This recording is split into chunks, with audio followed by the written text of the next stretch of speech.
Hello, friends. Robert Bevan here, author of the Caverns and Creatures series of comedy, fantasy novels, and short stories. With me is Sam West, and today we are. Was this? This is It's Warlock Wednesday. Wednesday. Oh my It goodness! is. Yeah. It's Warlock Wednesday, and today we are talking about the Eldritch Invocation, Devil's Sight. Blah. It's the devil but eyes. I don't know how else to Yes, do that. most devils have eyes. That's a good point, but some don't. We talked about that when we talked about cloakflies last time. Is there's some really weird devils out there that are just like, they got weird things going on instead of eyes. But that's not what we're talking about today. We're doing just regular devil eyes, right? Right.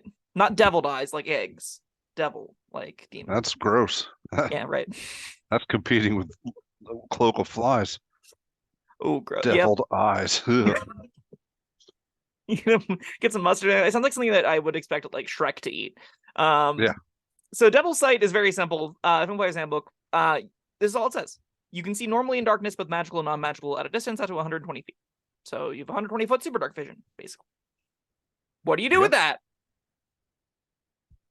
All right. Well, my first thought is you build around it and you cast a lot of darkness spells where you and your opponent are inside the darkness, and you get all the advantages of being able to see, and they get all the disadvantages of not being able to see.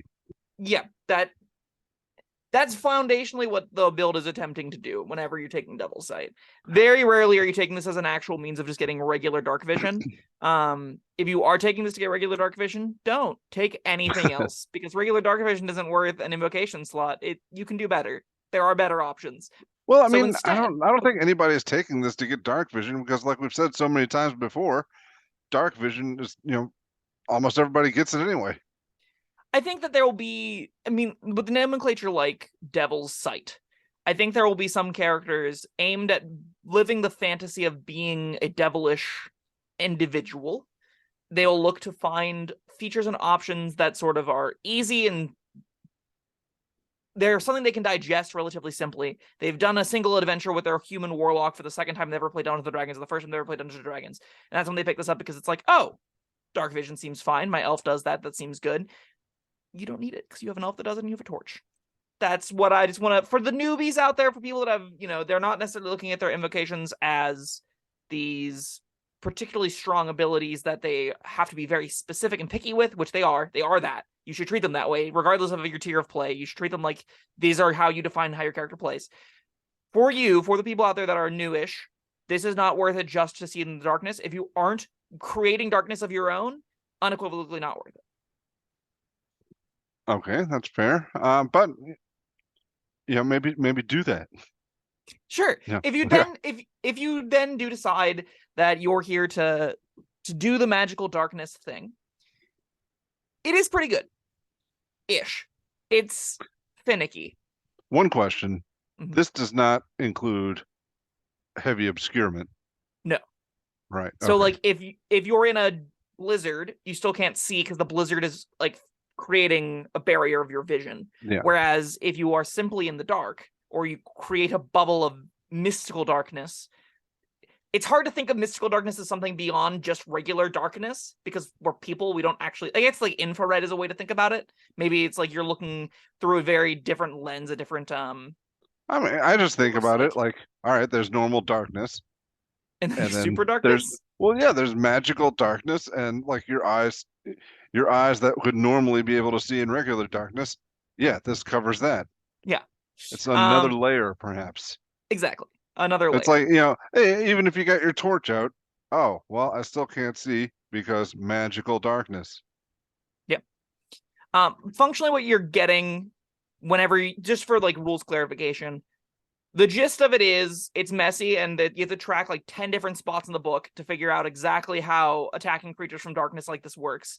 But the vast majority of the time what this looks like is you put magical darkness down on yourself, or somehow within magical darkness. Regular darkness works against a lot of creatures, but oftentimes you're going to want it to be magical.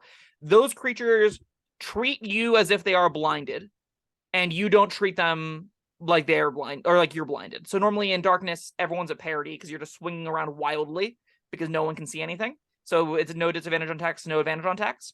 In this case, you get advantage on attack rolls against creatures that can't see you, and they have disadvantage on attacking things attacking you because they are considered blinded to you. That's the gist of how this will function. Which will look like often advantage on all your attack rolls, which is particularly good with Eldritch Blast. You get a lot of Eldritch Blasts, so that's like the easiest on ramp. Is you get 5th level, you pick Darkness up, you're making 2 attacks with Eldritch Blast, you slap a Darkness on yourself, or more like specifically, because Darkness is so important at this, it's attached to an object, so you can carry it around with you. So you attach it to like a bauble or your staff. You then walk around with your bubble of darkness, and you rain out death from outside or from inside of it. Your buddies can't see, but they don't need to see. It'll be fine. Would it not be more advantageous to? Is this one of those worn or carried things? Can you not cast darkness on? Sure. You can put it on your whatever. You can put it on your hat. You No, can put it on your I'm talking about necklace, your enemy. Oh, well, all right. Let me pull up physically darkness. I don't. So it is 220 feet from you. So you have to consider if they're further than that, which sometimes you're hitting. Not often. Rarely you're hitting with Eldritch Blast. That's a consideration. But darkness is also the kind of spell. It's got a 60-foot cast range with darkness that goes out to 15 feet. You could just dunk this on your enemies. You want to dunk it on something. You really want this to be on an object because you want to be able to consistently use it. So if you put it on an enemy, can you put it on your enemy's belt or something? Or does it have that worn or carried? The darkness, a creature with dark vision. If you put an object you are holding or one that isn't being worn or carried, so you can't put this on their belt. Yeah. Okay. You could put it on something they go to pick up. So like if they were disarmed, you can put it on their sword and then they pick up the sword and then they can't see.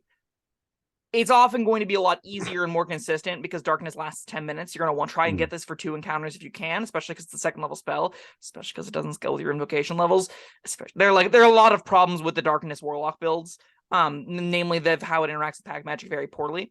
So you're going to really want to juice 2 encounters out of this at least for your pack magic slot, and then you're probably just putting it on yourself because then you can carry it around with you post the encounter as opposed to putting in a space of it. It's also the kind of thing where if you're a frontline warlock, it's pretty fine because things are going to have a bad time hitting you. You're going to blind everyone in this 15-foot area or a 15-foot radius sphere around you. So you can do some pretty cool martial things where you're running in, everyone goes dark, and you start kicking the crap out of people.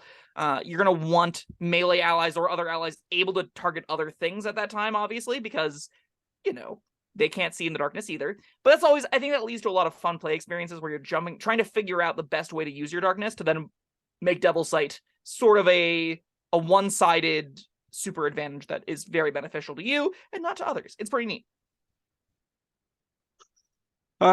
Yeah, well, that's, I don't know, you got anything else to say about it? I mean, it is very short text.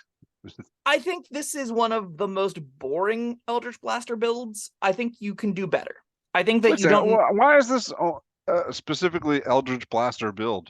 So the reason is it gives the advantage of the blind condition applies to multi-attacks. So to get the most out of it, you're going to want to make as many attacks as possible. And Eldritch Blast just gives you that as you level up. No matter what you do, at 5th, 11th, and 17th level, you're getting extra attacks. And whenever you're doing the Gatling gun warlock thing, where you're firing off them with action surges and with quicken spells, all of those have advantage. Whereas if you're doing it on a regular warlock, the only real way to weaponize it is to be making otherwise melee attacks, which I did mention. It's fine. You're normally capped at 2 of those. Sometimes you can get 3 if you're doing offhand weapon stuff. Getting those all at advantage is fine. It being concentration means it's slightly more likely to go down, but it does help defend itself by making it blinds things even with dark vision around you, so it's not the end of the world. But then you jump into the hiccups of, well, how do your other frontline characters engage this fight? Where can this warlock be? Where do you want your darkness to be at given times? It asks some fun questions. It's just less good. You can definitely do better with just a hex. You can do better with a lot of other spells that either add to your damage, add to your hit mod in other ways. You don't necessarily need to spend an invocation and a spell. And again, it's always a 2nd level spell with no upcast bonuses. There are ways to get better darkness effects in the upper tiers, but they're normally. That's another thing I was going to ask you. Yeah. So those better darkness effects tend to kill you when you're in them. So Gibbering Madness, for example, is a big area. I think it's Gibbering Madness, right? There's a big cloud of inky darkness that eats people. That is a giant area of darkness. Yeah, you don't really want to be in there, but if you put people in there, you can shoot into it, and that's pretty neat. Yeah. So that's kind of some up-level scaling this gets. And also, I mean, you can have a wizard friend who has darkness.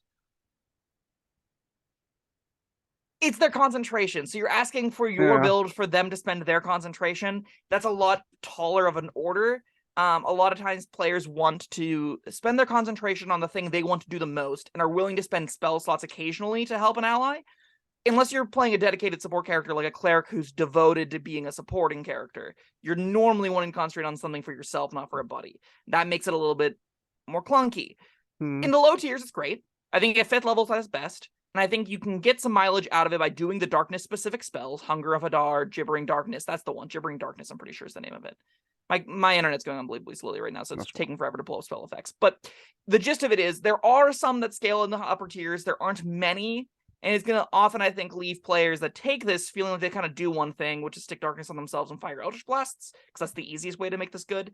Anything past that, you have to jump through a lot of hoops to really make the juice worth the squeeze. And even then, most of the comparable options you're getting are still fine. It's a neat build. I think it's fun. I don't think DMs need to horrendously worry about it. Area effect damage kicks their ass.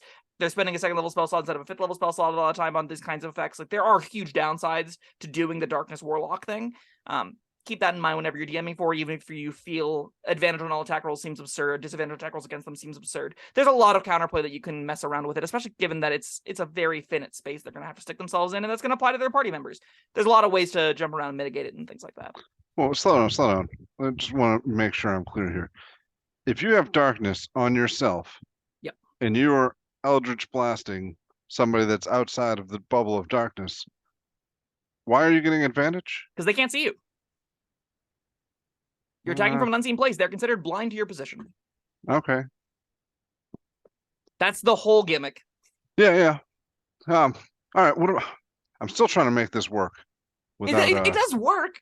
No, yeah, but without eating concentration, are there darkness magic items, like common or cheap ones? I think if this is a build you're going down, that's definitely the first magic item you want to ask your DM for, is a way to take concentration off your darkness. Is a way to get darkness without eating your pack magic slots. There's probably going to be some counterplay to that. The area might get smaller, or it might be a somewhat less not both advantage on all attack rolls and disadvantage on all attack rolls against you. As a DM, that's probably what I would look to give out early, would be it's a one-sided darkness effect, but the downside is you don't get all of the bonuses of being complete darkness because you're not spending your concentration on it or whatever. But you don't have to spend your concentration on it, you can concentrate on other things. There's probably some, if you are DMing for a player that wants to do this, if you want them to have a good sense of progression, giving a magic item that gives them the area of darkness where they want it without concentration is huge. Having that come at some cost is also pretty reasonable, especially if they can reduce or mitigate that cost as the game progresses and feel a sense of growth. That's what we aim for in Dungeons & Dragons, is growing over time. All right. Well, with our idiot friends making stupid toilet jokes. Speaking of time, I think that it's about time to end this one. That's fair. What kind of rating do you give this one? I think this is a perfect 3 out of 5. It's a fine build around. I don't think it's particularly oppressive. I've seen people get really annoyed with it. I don't think that's just that justified. You can figure warlocks aren't that good, and you can figure out how to pretty cleanly and easily navigate around their one trick. You're gonna be able to challenge them to use different spells pretty often. So, from a game warping perspective, I'm not worried about it at all. From a power level perspective, there's definitely more busted things you can do in this, especially for your invocation slots. So I think it's perfectly reasonable. It asks you to do a lot. If you're not doing the darkness stuff with it, don't take it. Complete garbage. If you are doing the darkness stuff with it, it's pretty reasonable. All right, you've presented a solid argument. I will agree with your 3 out of 5. All right, that was what the hell was that? That was Devil's Sight. Yes. Thank you, Sam, and thank you all for joining us. Let us know what you think in the comments, and we'll see you next time. Bye-bye. Thank you for watching. If you found this helpful, informative, or entertaining, I'd really appreciate it if you hit the like button below. You needn't smash it. A gentle tap will suffice. If you want to see more videos like this, subscribe to the channel. And make sure you check out the links in the description, where you'll find my Caverns Creatures series of comedy fantasy novels, Sam's full review of the spell, and other fun things.